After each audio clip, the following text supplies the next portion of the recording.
yogis, this is Melissa Hagedorn, the Northwest Yoga Conference Director.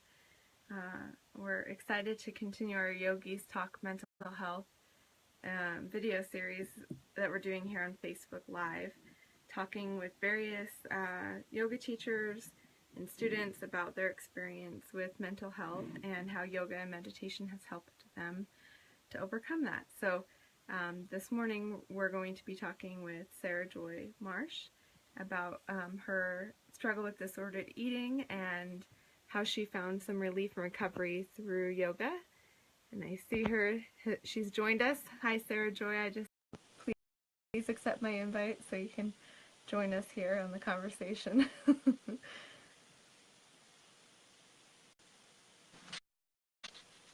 Good morning. Good morning.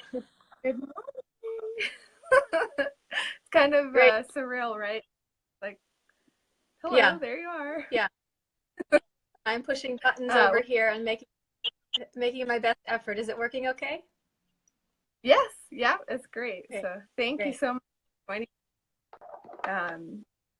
Yeah, I'm really excited to be talking with you today, and you were able to join us last year at the Northwest Yoga Conference to share your wonderful insight and practice, and you're going to be joining us again this year. And you know, I discovered you through your book, Hunger, Hope, and Healing, which is a beautiful resource for people dealing with disordered eating.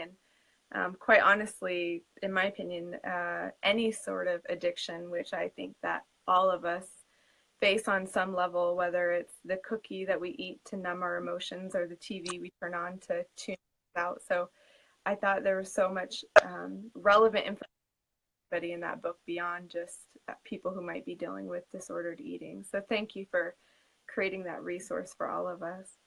You're welcome. I feel the same. I was writing it for a much wider audience, but I wanted it to be personal to people who are struggling with the kinds of addictions that I struggled with when I was younger. Yeah. Mm-hmm.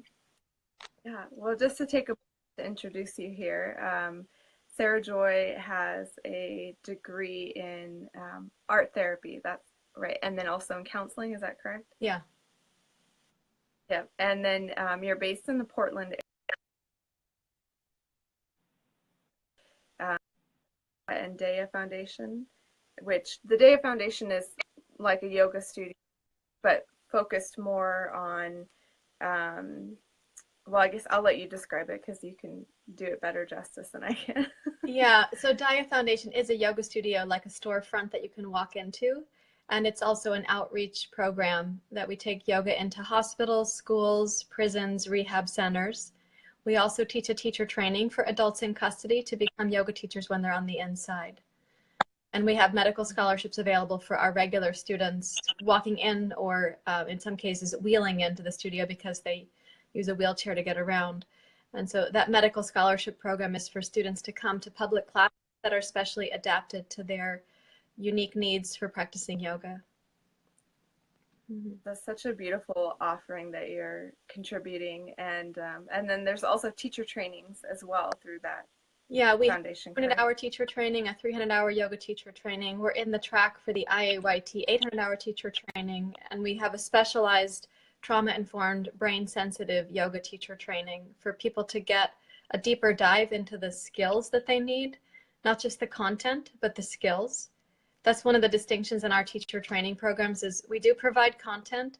We also focus very strongly on skill development for teachers, including their intrapersonal skills between themselves to be the best lighthouse possible as a yoga teacher. As part of developing those skills, practice, is that a lot of the component of developing those skills, is just practicing those skills? Yeah, well, of course there's self-awareness before there's practice. If we practice without self-awareness, we generally make the same routines and rhythms in the brain. Like we're still reacting instead of responding. So first we cultivate self-awareness through the practices of mindfulness, pranayama. Some of the psychoeducational discussions will spark that awareness about, oh, that's how I toggle. That's what I do when I'm anxious. That's what I do when the student's facial expression feels like it's about me. So that level of awareness and then skill development in real time with our teacher training mentors So like I'm teaching, but I have 3 or 4 assistants in the classroom at any one time. Okay. Yeah, it sounds like such a wonderful teacher training program. I think it would be worthwhile for anybody to look into. So thank you so much for um, taking all this wonderful information, putting it into such a wonderful resource like that. You're Um, welcome. I'm glad to do it. I invited you on today because, as I mentioned, we're talking about mental health awareness this week, and you have been very open about your struggle with disordered eating. Mm-hmm. And I was could just share, first of all, what disordered eating is for people who may not be aware of that, or maybe they're even struggling with it, they don't realize. If you could share that with us. Yeah. So disordered eating, which is how I define or like to label eating disorders, because eating disorder is a clinical diagnosis, and I was never clinically diagnosed. And I think the clinical diagnoses are a little bit small in their reach. So a disordered eating pattern includes really any behavior that's interrupting the flow of our body intelligence and our relational capacity with ourselves and with others. So for some people, that means they're compulsively exercising because of what they're eating or not eating. And it's a kind of body composition management strategy, usually driven by some lack of self-acceptance, or even bigger than that, the experience of shame. Other people are eating compulsively or eating emotionally or having an experience of stress eating. They might even be thinking, I shouldn't be doing this, but it doesn't make a big difference in their mind or body that they can detect. And yet we may not realize that engaging in any one behavior that's actually numbing, distracting, or overriding our body intelligence, or even our psyche and our soul, engaging in those behaviors is actually having an impact. We often think it's benign because we don't see the impact on the scale, perhaps, or we don't see it in our conversation with somebody. We might even be using food to regulate our emotions enough that we can have a conversation. So like in my case, it was extreme restricting on the one end of the spectrum, compulsive eating and compulsive exercising on the other end of the spectrum. And if I was compulsively eating, I had to compulsively exercise because my body composition was allowed to be in this range. It wasn't permitted to have the natural fluctuations of a human body, particularly a young female human body where there are monthly fluctuations. That was, at that time, that was intolerable to me. So I was very rigid, even though sometimes I was also out of control. And so recovery in that case is lessening the need for rigid or chaotic strategies to try to get by.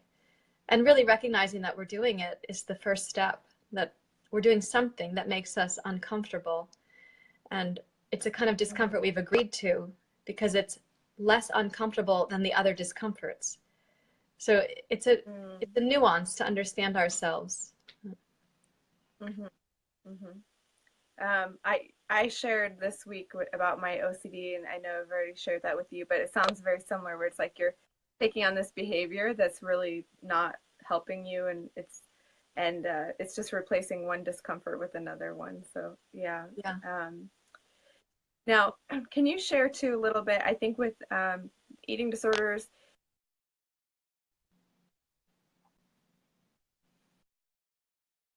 is happening, the energy is only being spent when it comes to like when you're about to eat a meal or something, that maybe the strain or the suffering that happens is really just at meal times or any time that you're about to eat food or you just ate food. But I'm going to guess that it probably is actually touching all aspects of a person's day. Can you just elaborate a little bit on how what really looks like?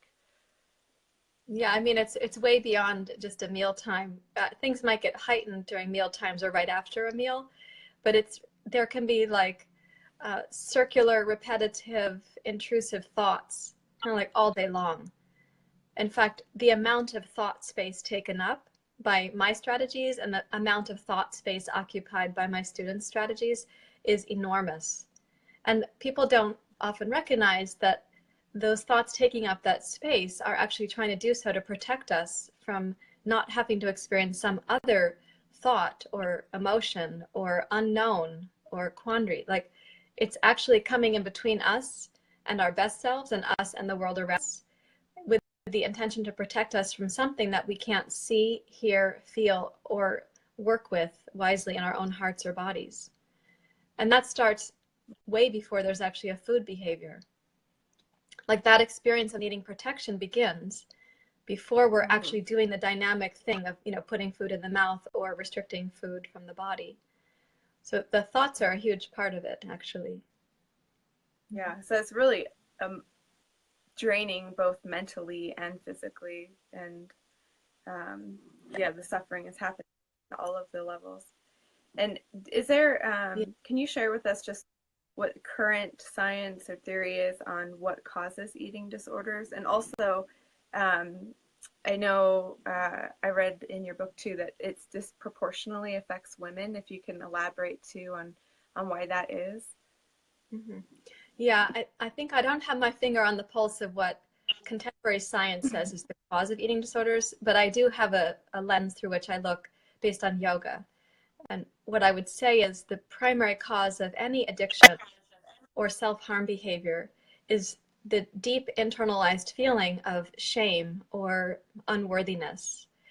And that preoccupies us so greatly, the feeling that there's something about us that's broken or flawed and needs to be repaired or fixed or perfected, can occupy us so greatly because we have this even deeper feeling of primal need for connection, safety, and belonging. And it will feel to us like shame is going to get in the way of that connection, belonging, and safety. So we make these mechanisms to put ourselves in the possibility of being connected, feeling like we can belong, like we are somehow approved of, or we will get approval. And that breach in safety, belonging, and connection happens even before we have an awareness that we need those things. It's like we call it pre-verbal in neuroscience. It's before you have language, cognition, or words. There can be a feeling tone in which you're questioning your essential belonging or the safety and rhythm and availability of the environment around you. So the earliest life is actually making an impression on our brains and bodies. And then we kind of get this, I call it a bumper sticker. It's like a bumper sticker in our minds about who we are. And mine said things like fucked up or flawed or stupid or unworthy, or it had another bumper sticker. If you flipped it over, it was like the need to be perfect. And that somehow I was compelled by this perfectionism strategy, and I never questioned it until it had more control over me than I had over it. And I felt like it was an it, like a much bigger it than I had ever meant for it to come. So with that in mind, I don't know what modern science is saying. They might talk about dopamine, which is an anticipatory neurotransmitter where we think we're about to get a rush of some upliftment, but there's no satiation in the dopamine cycle because it's an anticipation neurotransmitter, not a satiation neurotransmitter. We might also say that in the brain itself, the dog and cat brain, the limbic brain, also called your middle brain, it would naturally be soothed by food, right? So cat brain needs connection and belonging and safety, but look at our dogs and cats who are soothed by food and who are made anxious when they don't have it. The lizard brain is lower than that. It's our brain stem. And the lizard brain doesn't need as much connection, but it also wants safety and preservation for us. So if those two lower brains have been made anxious by our earliest experiences in life, and those are with us when we're born, and the neocortex develops as we grow. So if these two brains, which are faster acting and connected to our primal needs for survival, if they've got this impression about questioning our safety and belonging and looking for a way to make it so, well, one thing that works to soothe that part of the brain is, for example, ice cream, sugar, food. Eating numbs those parts of the brain down. So they actually feel like, huh, okay, I'm not so anxious because I ate this thing that actually met some needs in the brain. And of course, a lot of our parenting here in the West involves giving sugar to children when they're crying or when they're upset or when they're getting on the nerves of the parent that we're given something to eat. We're given another cookie, for example. If you behave, I'll give you this candy. Yeah. Yeah. Yes. I think you asked me two questions and I don't remember the second question, so we can go back to it. Second part, it seems that eating disorders disproportionately affect women. And do you that is. Yeah, some of my experience directly with that is the way in which women's bodies have been used for advertising and marketing, I mean, for decades, for generations, but as an object. Like it's supposed to be a certain thing. It's supposed to look a certain Mm-hmm. way. And it's an it that you should be able to control or modify or shape or dress or decorate in such a way as you have some value or some sex appeal, or you look stronger or more powerful, or you look less strong and less powerful. You look like somebody that would be easily subordinated. You know, the marketing is very impressive on us. I know that men also experience marketing, and it has its impression on them as well. And yet the cultural use of women's bodies for marketing and advertising has been disproportionate compared to the use of a man's body for marketing and advertising. So that'd be one thing I would say. As well, I think it's really difficult to have an adolescent body, a female body, going through the hormonal changes and you can have a sense that even like the size and shape of your breasts is wrong somehow, but here it's genetically arising in your body intelligence. And the fact that we even question that is also, it's a hyper perseveration on body image in our culture. So a female body going from our girlhood into adolescence and having all these hormones rush through us, it is kind of confusing. And my experience Mm-hmm. of teenage girls is that they're really concerned about their appearance to the point of wanting to restrict food or shape the body in a certain way. And my direct experience of teenage boys, I'm a stepmother for two sons, is that they want to build their body up. They want to do weightlifting, they want to be stronger and more powerful. So what they're doing is also a kind of preoccupation with their appearance, but it seems to have less damaging effects if what they're primarily doing is eating a certain number of calories, building a certain amount of muscle, making their body feel strong and healthy and whole, compared to restricting calories to the point of like a brain deficit for caloric intake. And I know also that there are some sports that Mm-hmm. are very impressive, like wrestling and being a jockey. Those are very difficult for the male body because they have to be a certain weight to be in a certain category. So that has an impression. And female sports also have their impressions, like gymnastics and swimming and track and field. Like the way that our body is supposed to perform can also be a source of pressure for us. So I don't want to say that male bodies or men or Sarah Joy, people identifying as men don't experience I it. think that the audio for a moment. Is it back? Hello. Technical Hi. glitch. Let's see. Okay, there we go. Yes. Okay. Yeah. Yeah. Are What can I you do to improve it? connected to your phone or to a Wi-Fi? Man, I'm both. Let's just check and see. What, It's getting, as my nephew calls, glitchy. Let's see if we can.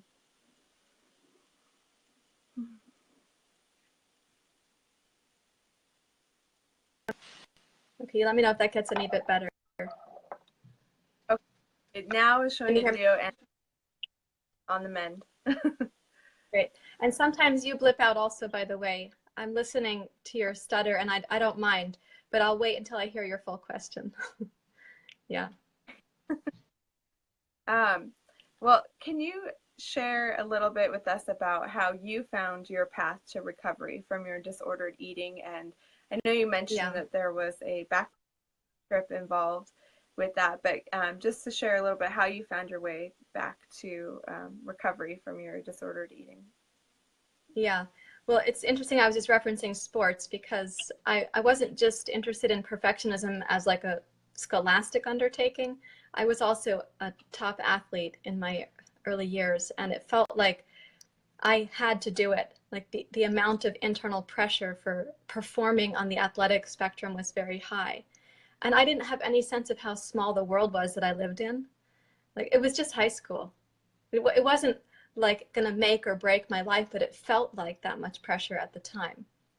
So when I went away to college, leaving my hometown, I went to Boston, Massachusetts, and I found myself in this enormously overwhelming city. And I felt very lost in my symptoms. My anorexic and compulsive eating and compulsive exercising symptoms went way up. And I felt extremely alone. Like I would walk through the city and have a sense that there couldn't be anybody else in this whole metropolis that could understand me. And I made a decision to go on a backpacking trip up into New Hampshire, into the White Mountains.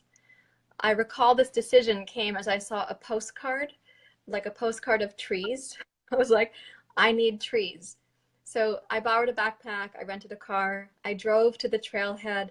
I was very kind of impulsive about this decision. I didn't get any training, I didn't seek any information from anybody. So what I was putting into my backpack was what I had to do while I was on this 5-day backpacking trip. What I had to get done included some school books, some watercolor paper and watercolors.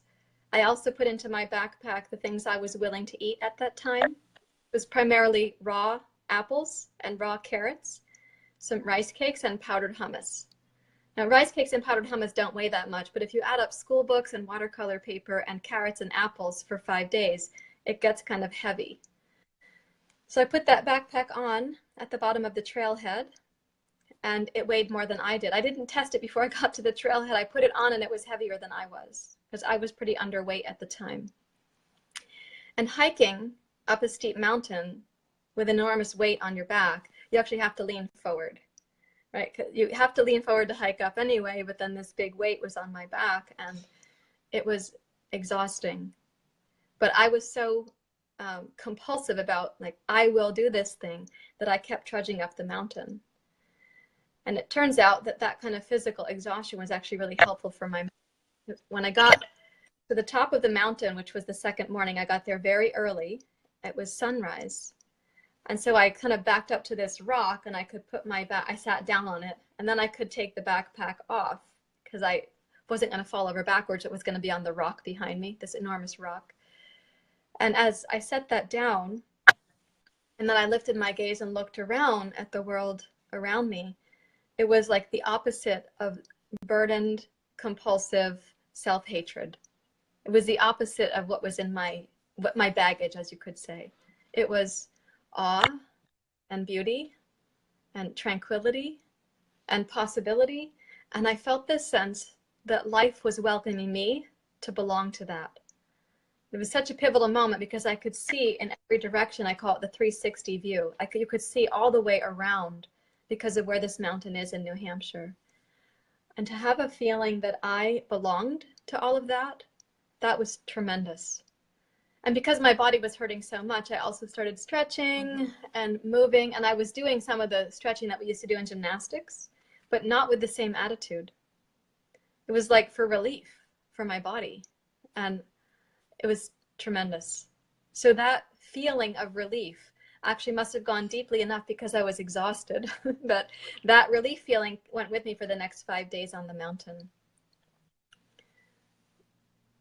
Does that answer your question?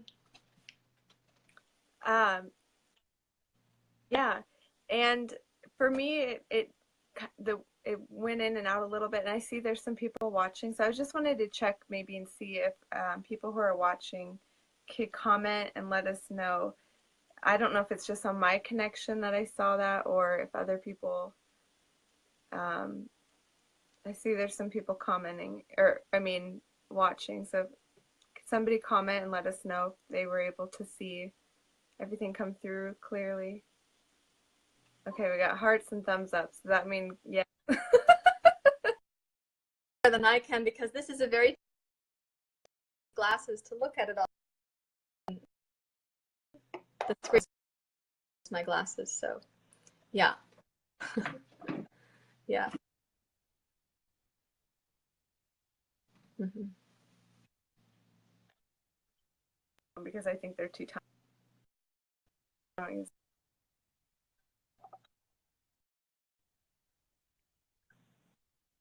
Okay, great.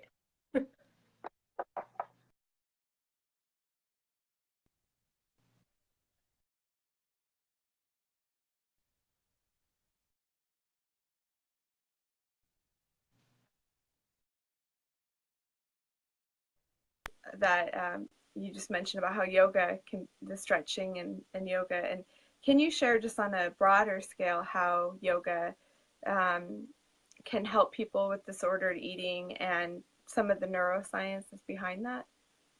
Yeah, so I was saying earlier about these two lower brains that they're primed for survival, and they're faster acting, and they hold memory very well, which is both to help us preserve our life going forward so we don't step on the same beehive, we don't put our hand in the same tiger's mouth. You know, this memory making system is very important. But sometimes the memory slides are popping up from the hippocampus, and they pop up and they intrude on the present moment, trying to interpret the now based on the past to plan for the future. And our history cannot see our brighter future. Our history sees where it needs to be protected. So because of that, when the two lower brains are highly activated, and maybe they're very dense, like a jungle has a dense underbrush, we go upstairs to what's called the neocortex. And in a yoga practice, when we're practicing mindfulness and connection to a larger life, like yoga is a spiritual practice beyond our own mat, when we practice those kinds of connections and mindfulness, and when we're breathing and moving, this is called top-down, bottom-up processing. So the neocortex helps to soothe the limbic brain and the lizard brain, and the lizard brain in moving and breathing is soothing the limbic brain. So the dog and cat become happier, and they sort of curl up and nap, while the wizard upstairs in the neocortex, the wise mind, is able to consider a new perspective on life. So because of the moving and breathing, but adding in the component of like mindfulness, mantra, and the spiritual teachings of yoga, the brain actually shifts to a higher vibrational state, a biochemical state called ventral vagal parasympathetic nervous system. And the downstairs perseveration of thoughts quiets. And the upstairs windows of the mind open up, and we say things to ourselves that might be quite unexpected, like, I accept myself as I am. At this moment, I'm safe enough, and I'm well enough, and I'm good enough. And when those thoughts start to come in, we want them to replace the real estate taken up by the self-hatred thoughts. So we need awareness for doing that, particularly awareness of the speed of the lower brains and the developing process of the upper part of the brain, the neocortex. This is one reason why it's really helpful to practice in community and with a teacher who understands that the resources in the neocortex are there to soothe the activations in the lower two parts of the brain. Does that help some?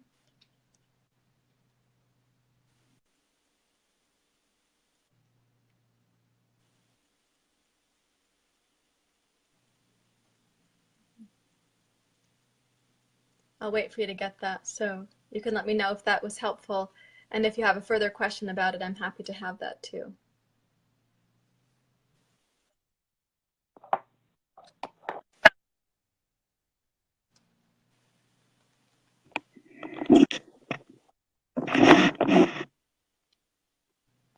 Sarahjoy.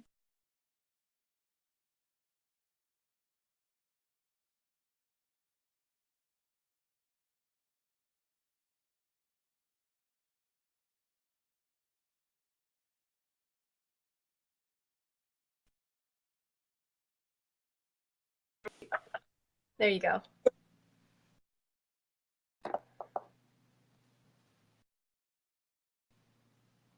Well, let me say, while Melissa is frozen, I'll give the next part of that answer. So in Hunger, Hope, and Healing, which is the work that I developed and was able to put into a book for Shambhala, in the process, we actually look at change.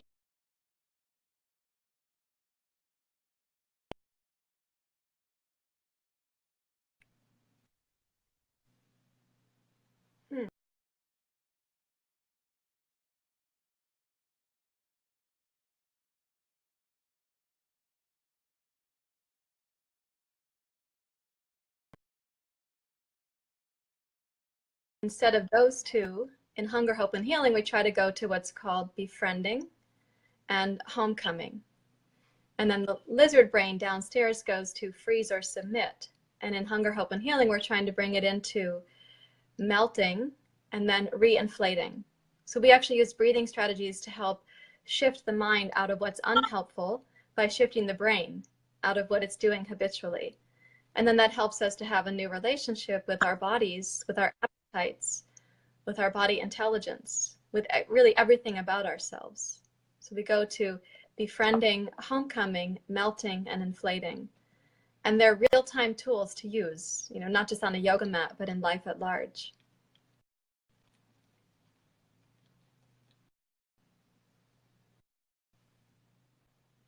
So Melissa's still, maybe I have a few more moments so I can keep talking. Yeah, so if we were thinking about how the breath responds when we have the flinch that goes into life. What's that, Melissa? Say that again, honey.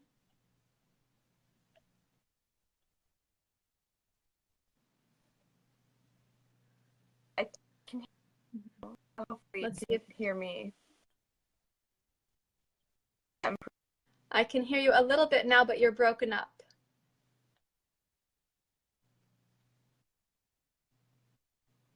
I think, Sarahjoy, can you hear me? Maybe I can now, yes. what might be